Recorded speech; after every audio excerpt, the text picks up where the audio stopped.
आज होता आपल्या पाहुण्यांच्या इथं कार्यक्रम. जय शिवराय पब्लिक, मी तुमचा लाडका धन्य. मी सकाळी उठून आवरून कॉलेजला निघालो होतो, तेवढ्यात आजी म्हणली मला पण येऊ दे, कार्यक्रमाला जायचं आहे. मग आजीला पाहुण्यांच्या इथं सोडल्यावर मी लगेच निघालो कॉलेजला. मग काय 5च मिनिटात कॉलेजला पोहोचलो. पोहोचल्या डायरेक्ट लेक्चरला जाऊन बसलो मी.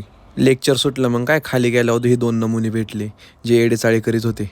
त्यानंतर मला कॉलेजचा चॉकलेट बॉय भेटला. मग काय त्यांच्यासोबत गप्पा बिप्पा मारला आणि डायरेक्ट घरी निघालो. आणि आज लवकर घरी निघायचं कारण म्हणजे कार्यक्रमातलं जेवण संपू नये म्हणून लवकर घरी निघालो. तिथं पोहोचल्यावर कळालं अजून कार्यक्रम चालूच नाही झाला. मग डायरेक्ट जिथं स्वयंपाक बनतोय ना तिथं गेलो. मग स्वयंपाक पाहिला. मग डायरेक्ट खायची इच्छा झाली.